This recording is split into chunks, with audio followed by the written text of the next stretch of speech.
Bienvenidos a Conexión, Crecimiento y Servicio, Viviendo el Evangelio Hoy.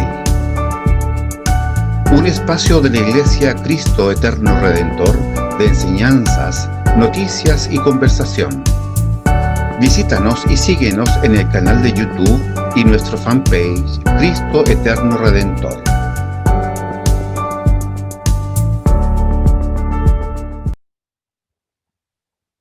Hola amados hermanos, muy buenos días.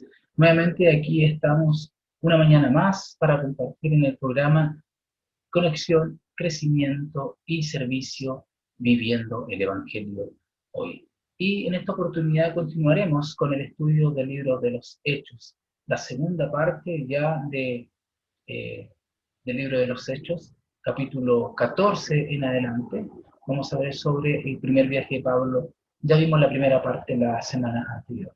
Así que le damos gracias al Señor en esta hora y vamos a orar para darle gracias al Señor.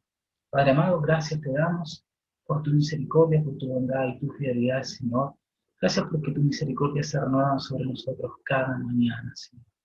Rogamos en esta hora tu dirección, tu guianza, tu gracia por sobre todas las cosas para poder llevar a cabo este estudio del libro de los Hechos, la continuación de lo que hemos estado estudiando durante esta semana, Señor. Gracias te damos por todo en el nombre de Jesús. Amén y amén. Así que les invito, amados hermanos, a poder estar atentos a la enseñanza del día de hoy. Esta vez vamos a terminar con el primer viaje misionero en su segunda parte. Nos quedamos todavía con Pablo y Bernabé huyendo, pero van a encontrar un nuevo destino, en donde compartir la palabra del Señor. Nosotros recuerden que habíamos quedado, o habíamos dejado a Pablo y a Bernabé en Iconio, y nos quedamos la semana pasada viendo el capítulo 14, los versos 5 y 6. 5 al 7, perdón.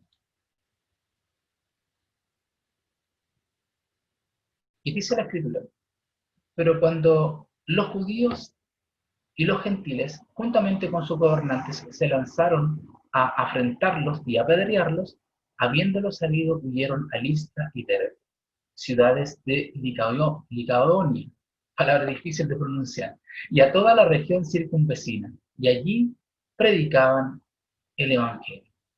Vamos a avanzar. Y ellos, si ustedes pueden ver, se pueden dar cuenta que nosotros nos quedamos la semana anterior en el primer viaje misionero en la misión a Iconio. Pero seguiremos avanzando en nuestro estudio del día de hoy. Una fuerte oposición se levantó en contra de la predicación de la palabra y por esa razón ellos tuvieron que salir de Iconio. Salieron de esa ciudad y se fueron hacia Listra, Derbe y sus alrededores. Y como dice el verso 7, continuaron anunciando el Evangelio. Ahora, nosotros nos podemos dar cuenta que en Listra nos vamos a encontrar con un acontecimiento muy especial. Todo el pasaje con respecto a la visita de Listra está en relación a la sanidad de un hombre que está imposibilitado de los pies, cojo desde nacimiento, desde el seno de su madre, que nunca había andado. Ese es el pasaje que ahora nos corresponde. Vamos a leerlo para poder tener claridad sobre el acontecimiento a partir del verso 8 del capítulo 14. Dice así la palabra del Señor. Y había en Listra un hombre que estaba sentado, imposibilitado de los pies, cojo desde el seno de su madre, y que nunca había andado. Este escuchaba hablar a Pablo, el cual, fijando la mirada en él y viendo que tenía fe para ser sanado, dijo con fuerte voz: levántate derecho sobre tus pies. Y él dio un salto y anduvo.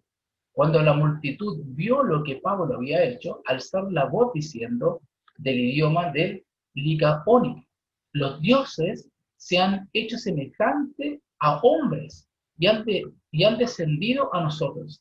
Y llamaban a Bernabé Júpiter y a Pablo Mercurio, porque este era el que dirigía la palabra.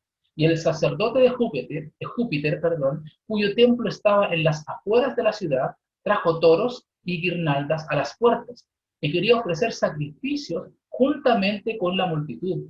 Pero cuando lo oyeron los apóstoles, Bernabé y Pablo rasgaron sus ropas y se lanzaron en medio de la multitud gritando y diciendo: varones, ¿por qué hacéis estas cosas?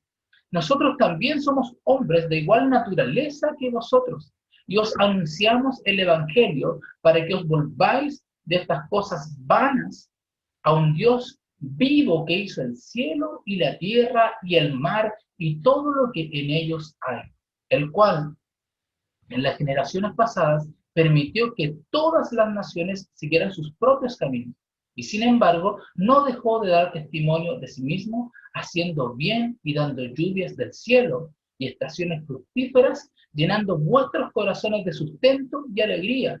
Y aún diciendo estas palabras, apenas pudieron impedir que las multitudes les ofrecieran sacrificio. Bien, bueno, nos encontramos con que en esta región estaban Bernabé y Pablo predicando el Evangelio. En algún momento se dieron cuenta de la presencia de un hombre que era cojo de nacimiento. Probablemente había nacido con un cierto tipo de deformidad, nunca había andado. Dice el verso 9 que este personaje escuchaba hablar a Pablo, el cual dice, fijando la mirada en él y viendo, Pablo, que este hombre tenía fe para ser sanado, le dijo con fuerte voz: levántate derecho sobre tus pies, y él dio un salto. Nos encontramos aquí con un pasaje que es muy parecido, yo creo que ustedes se van a recordar también, al de Hechos capítulo 3, la sanidad del cojo de la puerta del templo realizado por Pedro, cuando le dice: no tengo oro ni plata, pero lo que tengo te doy. En el nombre de Jesucristo de Nazaret, levántate y anda. En este caso totalmente diferente, nos encontramos ahora con un hombre nuevamente cojo, también de nacimiento, pero que estaba prestando mucha atención al mensaje que Pablo estaba dando en ese momento. Y cuando Pablo fija la mirada en él, le dice que él ve que tenía fe para ser sanado. Nuevamente Lucas nos sorprende con una frase que no sé cómo lo podemos interpretar nosotros, o cómo miramos a alguien que tiene fe para ser sanado. O sea, ¿qué clase de mirada tenía este hombre que Pedro pudo discernir o percibir que este hombre tenía fe? No lo podemos definir. Sin embargo, Pablo tiene que haber, dice, discernido espiritualmente, o pensamos nosotros que podía haberlo hecho de esta manera, y probablemente el hecho de que el Espíritu Santo le estaba hablando al corazón de Pablo. Y es por eso que él le habla con voz fuerte y le dice: levántate derecho sobre tus pies. Y él dio un salto y anduvo con voz fuerte. Pablo probablemente dice que detuvo el mensaje que estaba predicando y se haya centrado él en este muchacho en este momento, y le haya dado esta orden de levantarse. Ahora, vamos a la próxima diapositiva. Lo que sucede a continuación es algo inesperado. La reacción de las personas fue sorprendente. No fue una reacción de aquellos que hubieran esperado que queremos acercarnos a este Dios que ustedes predican. Por el contrario, dice la Escritura, dice el verso 11, cuando la multitud vio lo que Pablo había hecho, alzaron la voz diciendo en lengua licaónica: los dioses se han hecho semejante a hombres y han descendido a nosotros, y llamaban a Bernabé Júpiter. Probablemente porque era el líder del grupo. Ya Pablo dice que lo llamaban Mercurio, porque Mercurio era el que lleva la palabra, es el que lleva el mensaje, probablemente el predicador.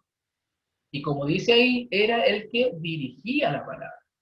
Lo cierto es que se da una situación bastante confusa, porque si nosotros vemos, aunque el pasaje es muy corto, esto tiene que ver con una extensa duración de tiempo, porque dice el verso 13, el sacerdote de Júpiter, cuyo templo estaba en las afueras de la ciudad.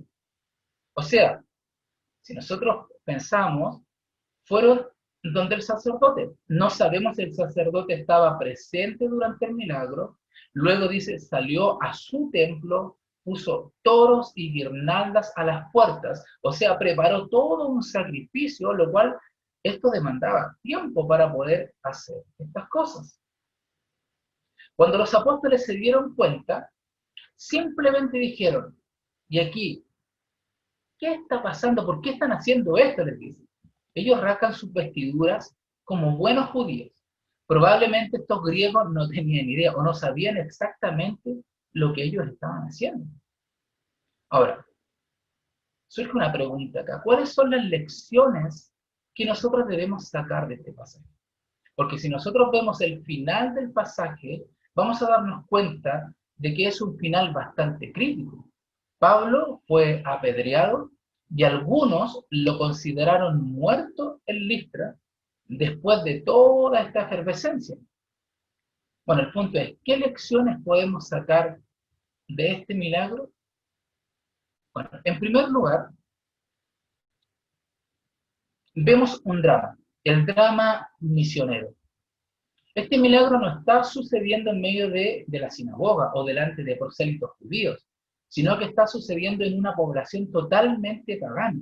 La respuesta no fue la misma que se esperaba a una situación milagrosa. Recordemos que cuando el cojo de Hechos capítulo 3, que lo hablamos hace un rato atrás, fue sanado, lo que hubo fue de parte de los ancianos y del Sanedrín fue un rechazo o un menosprecio a la sanidad, aunque ellos consideraban la sanidad, pero les importaba más el tema de la doctrina, el tema de la autoridad, más que el mismo milagro. Los milagros que nosotros habíamos visto hasta este momento, todos estaban en medio de un ambiente y en un contexto en donde se conocía al Dios de la Biblia. Pero en este contexto o en esta situación, aquí no se ve. En segundo lugar, nos encontramos con un problema del lenguaje. Dice el verso 11, cuando la multitud vio lo que Pablo había hecho, alzaron la voz diciendo en el idioma lico-ánico. Ahora, ¿cuál es este lenguaje? Es una mezcla entre griego y siríaco, ¿ya? Para que nosotros podamos entenderlo. Griego y siríaco. Es muy probable que los apóstoles Bernabé y Pablo no conocieran este idioma. Por lo tanto, ellos veían una efervescencia que no podían entender, no sabían qué estaba pasando, no podían entender lo que la gente estaba diciendo, las preparaciones que se estaban dando en este momento. De acuerdo al pasaje, es muy probable, dicen los estudiosos, que Pablo y Bernabé se hayan retirado. Ellos no pudieron terminar el mensaje por el alboroto que se produjo, por este milagro. Un alboroto social. Ellos se retiraron a su casa y por eso es que pasa ese periodo de tiempo entre el milagro propiamente tal y la llegada de este sacerdote con los toros y las guirnaldas dispuestos a ofrecer sacrificio. Por eso es que ellos ellos no estuvieron presentes en este momento.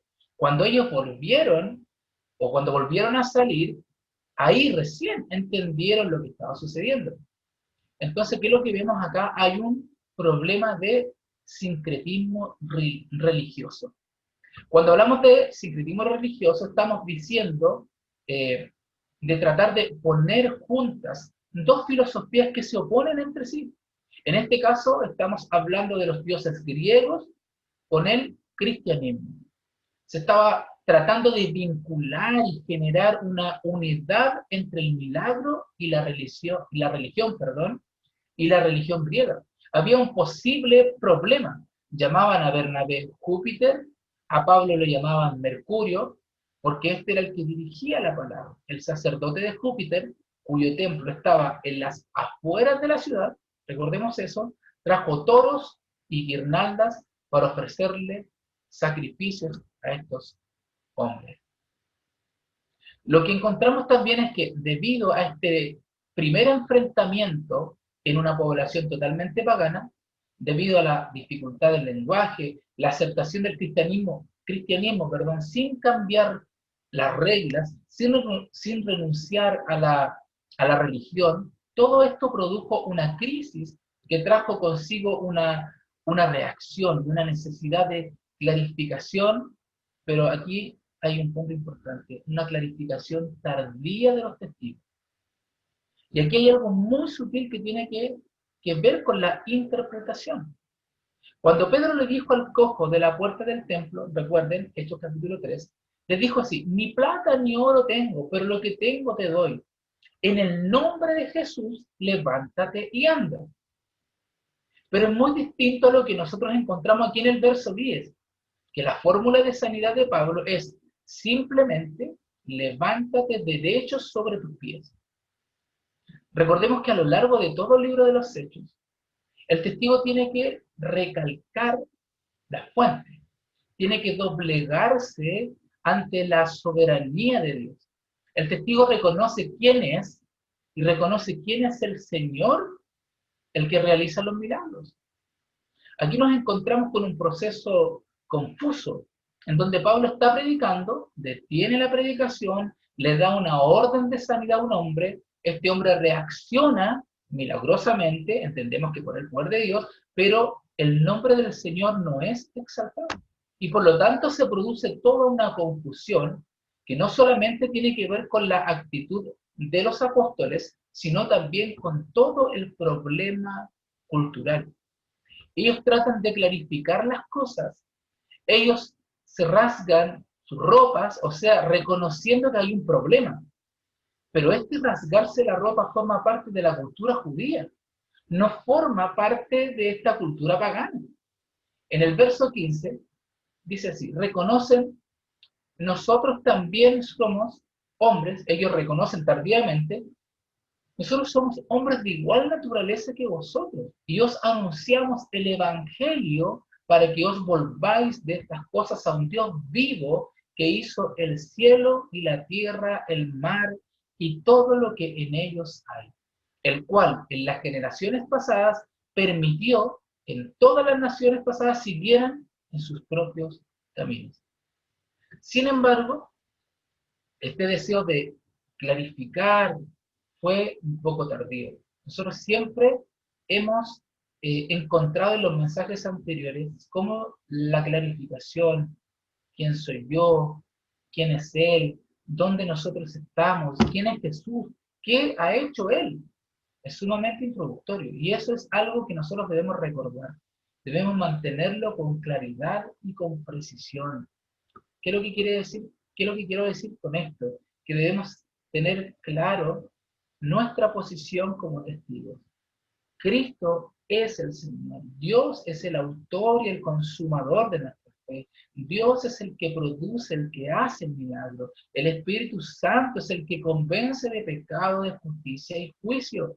Nosotros solamente somos instrumentos de la gracia y la misericordia de Dios. Avancemos. Ahora, a pesar de todo el dramatismo que este suceso trajo consigo, no debemos olvidar que el mismo Timoteo fue uno de los preciosos frutos que se dieron en Listra.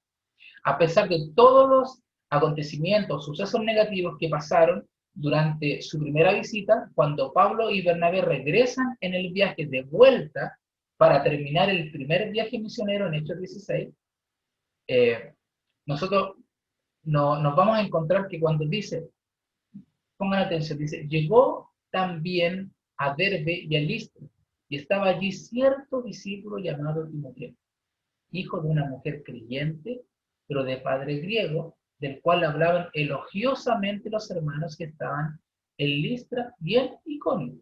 O sea, a pesar de este suceso nefasto o negativo, el evangelio fue predicado y los frutos se mantuvieron.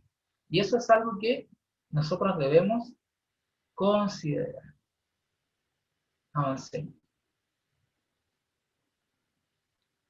Lo cierto es que a partir del verso 19 del capítulo 14 se nos dice: pero vinieron algunos judíos de Antioquía y de Iconio, y habiendo persuadido a la multitud, apedrearon a Pablo y lo arrastraron fuera de la ciudad, pensando que estaba muerto. Pero mientras los discípulos lo rodeaban, él se levantó y entró en la ciudad, y al día siguiente partió con Bernabé a Derbe. O sea, lo que nosotros encontramos ahora es que después de Listra ellos viajan y ahí ustedes lo pueden ver en la presentación, alrededor de 90 kilómetros más hacia la costa y llegan a la población de Derbe. Avancemos. Aquí nos encontramos con un breve sumario, un pequeño resumen en donde se nos dice en el verso 21, en la primera parte, y después de anunciar el evangelio en aquella ciudad y de hacer muchos discípulos, volvieron a Listra, a Iconio y a Antioquía. O sea, no tenemos una gran referencia de lo que sucede en Derbe, simplemente que se anuncia el evangelio y que la cosecha fue abundante con muchos discípulos. Entonces, el acontecimiento de Listra viene a ser una lección importante, que nosotros seamos conscientes de la cultura y la religiosidad a la que nos estamos acercando, de cuál es el lugar de los milagros en la predicación del Evangelio. O sea, cuán importante o cuán no importante es ese milagro, una expresión sobrenatural para la transformación de los corazones de las personas. Cuán importante es que los testigos clarifiquen quiénes son y quién es el autor del milagro, de dónde viene el poder, cómo nosotros lo vimos anteriormente. Definitivamente para evitar, ¿qué cosa? Toda confusión y todo sincretismo. Entonces nos podemos dar cuenta que tan rápidamente todo esto, esta burbuja se evaporó. En un momento la gente estaba desesperada por reconocer a estos hombres como Júpiter y Mercurio, y al poco rato simplemente terminaron apedreando a Pablo y dejándolo medio muerto afuera de la ciudad. Entonces son consideraciones que nosotros debemos mantener en nuestro corazón. Nuevamente pensando en que a lo largo del libro de los Hechos se ve la relación entre el testigo obediente y el Señor Dios Todopoderoso, que dirige su obra. Al Señor debemos darle la gloria, y el testigo tiene que saber ubicarse para que el Señor haga la obra como Él quiera hacerla. La oposición es evidente, pero aquí hay más que una oposición. Hubo realmente un error de cálculo, podríamos decirlo así. Hubo un problema de lenguaje y de comunicación del Evangelio, un problema de reconocimiento de quiénes eran ellos y cuál era el poder de Dios. Un problema del momento en que el milagro llegó sobre este hombre. Definitivamente son cosas que debemos pensar. Nosotros debemos pensar. Avancemos. Y aquí ustedes pueden ver en la presentación todo el viaje y la vuelta también de este viaje que empezamos la semana pasada y terminamos esta semana. Lo cierto es que después de Derbe, Pablo y Bernabé toman la decisión de recorrer el camino de regreso, volviendo por las ciudades que ellos habían visitado para luego regresar a Antioquía.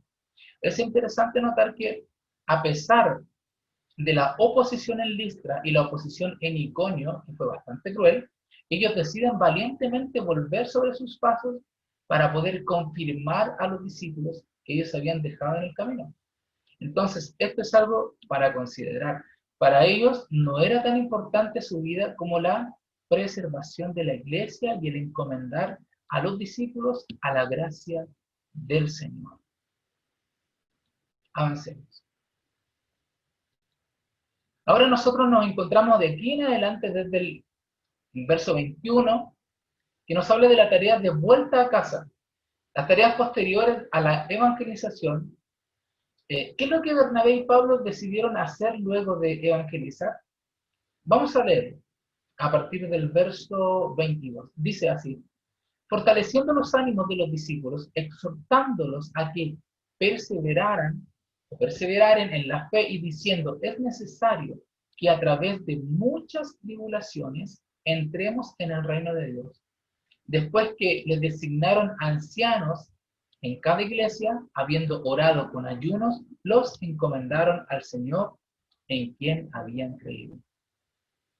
¿De qué nosotros estamos hablando entonces? ¿Cuáles son las tareas posteriores a la evangelización? La primera tiene que ver con el hecho de fortalecer los ánimos.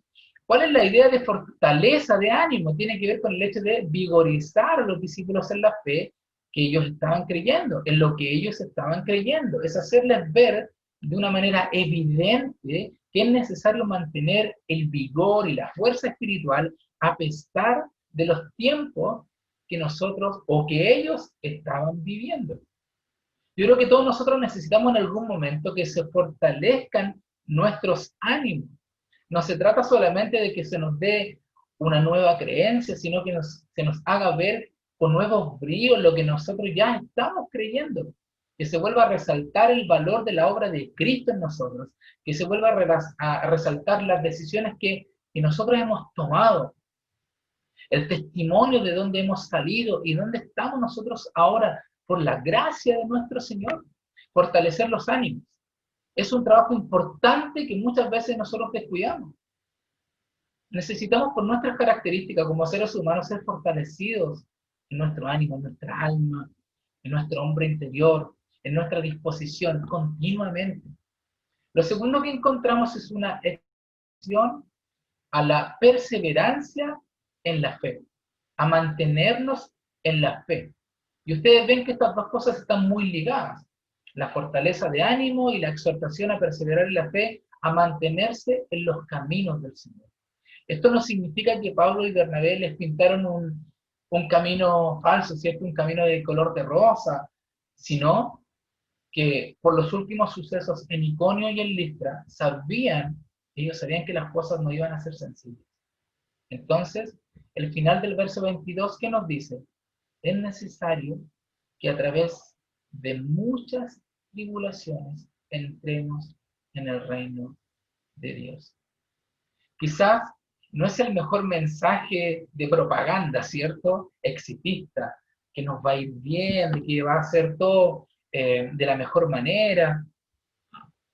Pero no, porque nosotros a veces pintamos una idea del cristianismo que ahora en adelante tú vas a salir libre de todos tus problemas, Dios va a estar contigo. Sí, sabemos que Dios está con nosotros, que te va a dar todo lo que necesitas. Sí, es verdad también, dice su palabra, que Dios suplirá conforme a sus riquezas en gloria.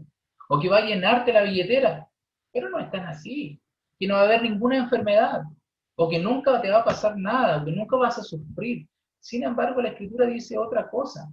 Entonces nosotros tenemos que tomar en cuenta lo que establece su palabra. Lo que dice Dios respecto a su palabra. Es verdad que Dios nunca nos dejará, nunca nos desamparará. Pero también dice aquí la Escritura que es necesario que a través de muchas tribulaciones entremos en el reino de Dios. Claridad en cuanto a las dificultades y a pruebas futuras. Estos tres aspectos tenían que ver con el carácter y el ánimo y la disposición de los discípulos. Y luego tiene que ver con la estructuración de la iglesia. Dice el verso 23, después les designaron a ancianos en cada iglesia. Muchos estudiosos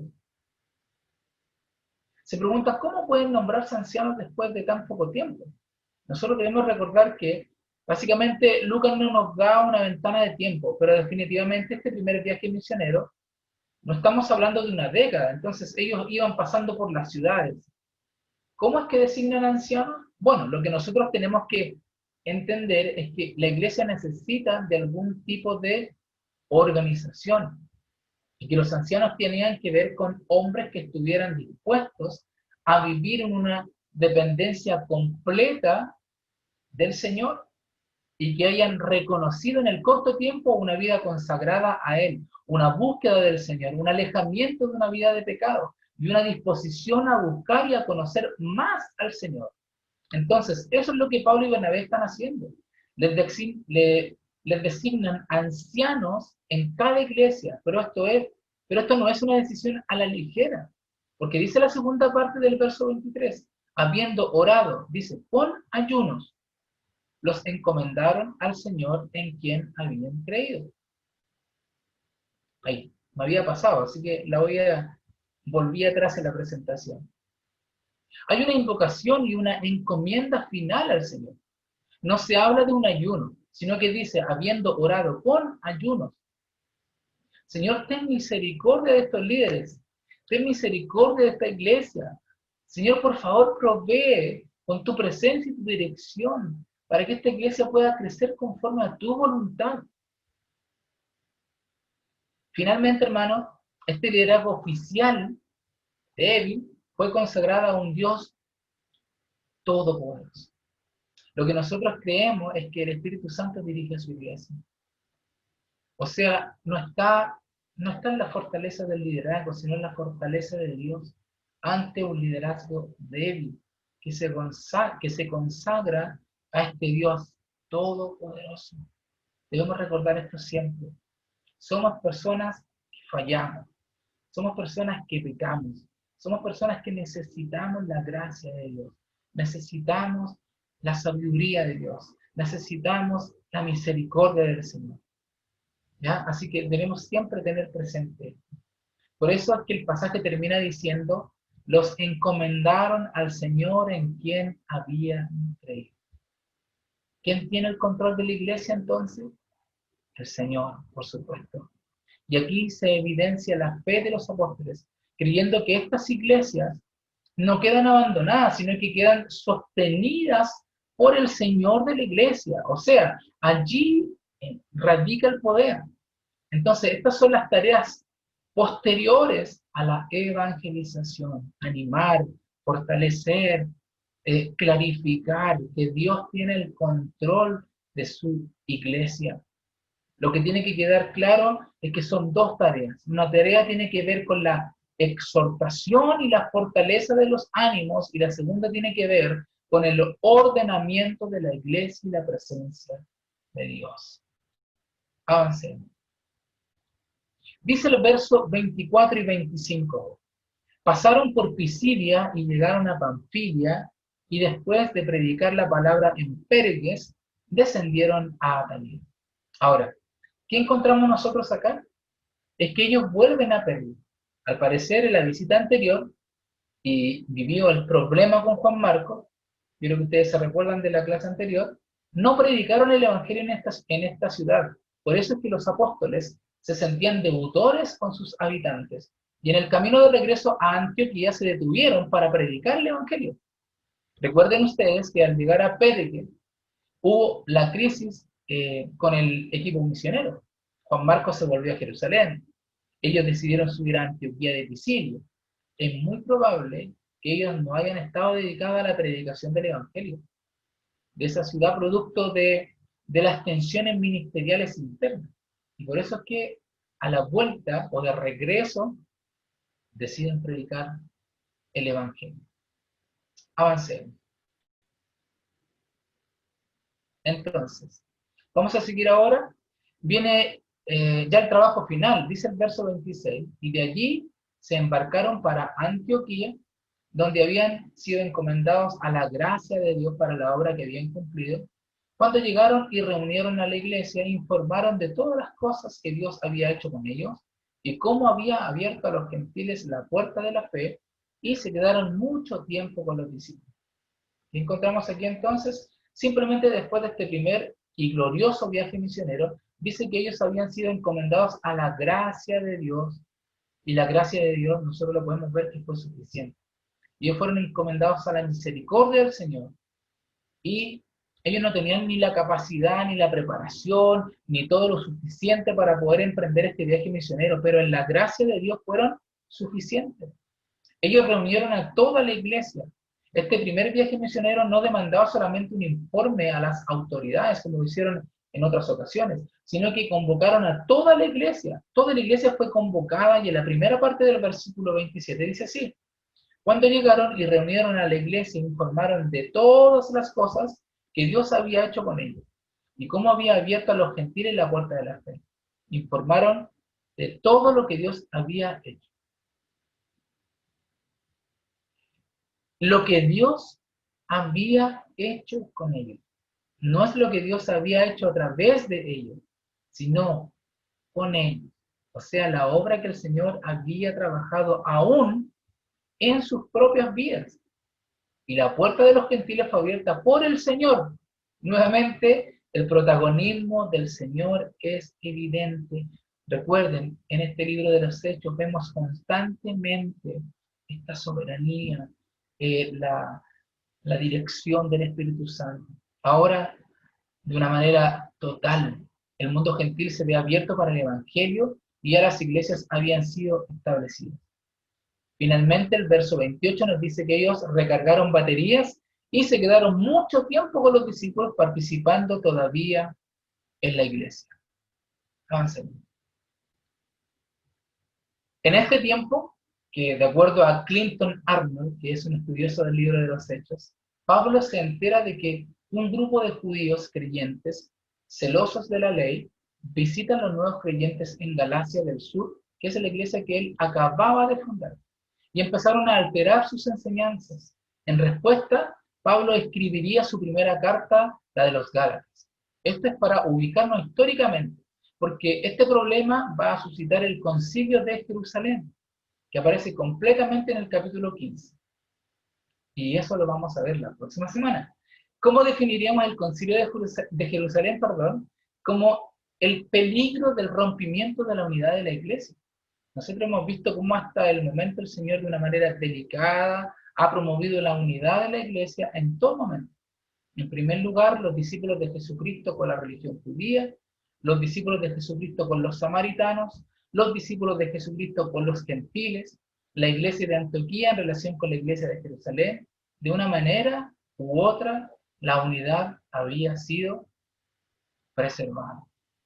Así que esta semana quedamos hasta acá, llegamos hasta el verso 28 del capítulo 14. La próxima semana, si Dios quiere, avanzaremos en el capítulo 15 del libro de los Hechos y avanzaremos un tiempo más con la iglesia, con el concilio en Jerusalén. Así que le damos gracias al Señor por este tiempo que hemos podido compartir y vamos a orar para poder terminar. Padre amado, gracias te damos por este tiempo que hemos podido compartir junto a nuestros hermanos. Gracias porque tú nos enseñas a través de tu palabra que dependemos de ti, que necesitamos de ti, que tú estás en control, Señor, que tú eres quien dirige a la iglesia, que tú eres quien prepara a los hombres, que eres tú quien da gracia a los hombres para llevar este evangelio de poder, para transformar la vida de los hombres, para producir los milagros también, para restaurar el corazón. Padre Santo, gracias te damos por este tiempo, porque tú has sido bueno, misericordioso y clemente, Señor. Y confiamos en el Señor que seguiremos aprendiendo por medio de tu palabra y por la gracia tuya, por la unción de tu Espíritu Santo también, Señor. Gracias te damos, papá, en el nombre de Jesús. Amén y amén. Así que le damos gracias al Señor, amados hermanos. Una bendición poder compartir con ustedes. Y si Dios quiere, nos vemos la próxima semana en este programa Conexión, Crecimiento y Servicio, viviendo el Evangelio hoy. Un abrazo, que Dios les bendiga.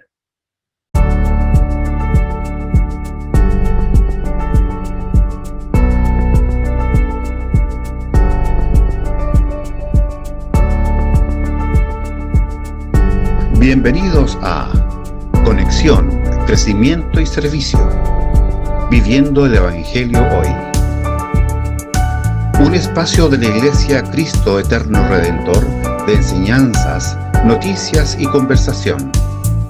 Visítanos y síguenos en el canal de YouTube y nuestro fanpage Cristo Eterno Redentor.